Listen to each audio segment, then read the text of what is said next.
বাচ্চাদের ঝগড়াঝাটির মধ্যে বড়রা ঢুকে পড়লে তার কি করুণ পরিণতি হয় তার জ্বলন্ত উদাহরণ মঙ্গলবার কাকিনাড়া রিলায়েন্স জুট মিলের কর্মীর গলা কেটে খুন। রাম বাহাদুর রাজভর ও রামবাবু রাজভরের দুই পরিবারের বাচ্চাদের মধ্যে ঝামেলা হয় সোমবার। সেই ঝামেলা ছোঁয়াচে রোগের মতো ছড়িয়ে পড়ে বড়দের মধ্যেও। তারই আজ শেষ পরিণতি, বেঘোরে প্রাণ দিতে হলো একজনকে। ঘটনাটি ঘটে আজ সকালবেলায়। জুট মিলের ডিউটি সেরে মিলের গেট দিয়ে বের হওয়ার সময় তারই সহকর্মী রামবাবু রাজভর হঠাৎ গেটের বাইরে একটি ছুরি বের করে চালিয়ে দেয় রাম বাহাদুর রাজভরের গলায়। ঘটনাস্থলে লুটিয়ে পড়ে রাম বাহাদুর। হাসপাতালে নিয়ে গেলে ডাক্তাররা তাকে মৃত বলে ঘোষণা করে। ঘটনার সূত্রপাত সোমবার রাতে মিল কোয়ার্টারের ভেতর বাচ্চাদের মধ্যে বচসা হয়। সেই বচসায় জড়িয়ে পড়ে বড়রাও, হয় মারামারিও। এরপর উভয় পক্ষই জগদ্দল থানায় অভিযোগ দায়ের করে। পুলিশ এসে তখনকার মতো দুই পক্ষকে বুঝিয়ে মীমাংসা করে দেয়। কিন্তু মঙ্গলবার সকালে দুজনে যখন মিলের ডিউটি সেরে বের হচ্ছিল, হঠাৎই আক্রমণ করে রামবাবু রাজভর। ঘটনার পরই পালিয়ে যায় রামবাবু। এলাকায় নেমে আসে শোকের ছায়া। প্রত্যক্ষদর্শীরা জানান এই অপ্রত্যাশিত ঘটনা সম্পর্কে। ঘটনা হয়েছে মিল থেকে বেরিয়েছে, মিল থেকে দুজনেই বেরিয়েছে কাজ করে মিল থেকে বেরিয়ে পরে ওই ছুরি চালিয়ে দিয়েছে। রামবাবু রাজভর চালিয়েছে রামবাহাদুরের উপর। গন্ডগোল কালকে একটু ছোট বাচ্চাদের সাথে ঝামেলা হয়েছে, সব মিটেও গেছিল, সব মিটমাট হয়ে গেছিল। আবার সকালবেলায় এরকম ঘটনা, তারপরে নিয়ে এসে ওকে হসপিটাল করলাম। হসপিটাল ছুরি দিয়ে।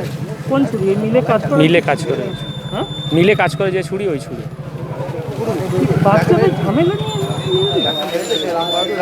এই ঝামেলা, আর কোনো ঝামেলা নেই। সাধারণ মানুষ থেকে রাজনৈতিক প্রতিনিধিরা সবাই প্রায় এক বাক্যে স্বীকার করে নেন এই ধরনের ঘটনা কখনোই কাম্য নয়। ছোটদের ঝামেলায় বড়রা জড়িয়ে পড়ায় এই পরিণতি। মূল বিষয়টা এটাই হলো কি, আজকে ছেলেরা যেভাবে নিজে ব্লাডটাকে হিট করে একবারে অ্যাটাকিং মোডে চলে যাচ্ছে, এটা কিন্তু আমাদের সমাজের জন্য ঠিক নেই। আমাদেরকে নিজের রক্তটাকে ঠান্ডা রাখতে হবে। একটা ছোট ঝামেলার নিয়ে যদি মানুষের প্রাণহানি হয়, কেউ কারো মার্ডার করে দেয়, এর থেকে দুর্ভাগ্য কিছু নেই। এটা আমাদের জন্য দুর্ভাগ্যজনক একটা ঘটনা আমাদের এই ভাটপাড়া বুকে হলো। তাদের মধ্যে যে মেরেছে সেও অ্যারেস্ট হয়নি, কিন্তু তাদের পরিবারে অ্যারেস্ট হয়েছে কিছু লোক। কিন্তু আমরা প্রশাসনকে জানিয়েছি যে মেরেছে এর যত শীঘ্রই সম্ভব কিন্তু তাদের অ্যারেস্ট করতে হবে।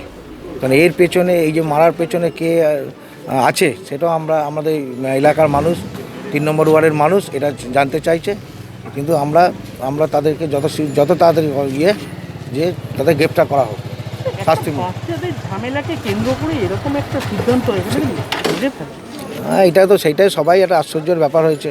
সেই জন্যই তো আমরা মানে এটা সবাই এলাকার লোকেরা চিন্তা করছি যে এর পেছনে কারোর কিছু আছে।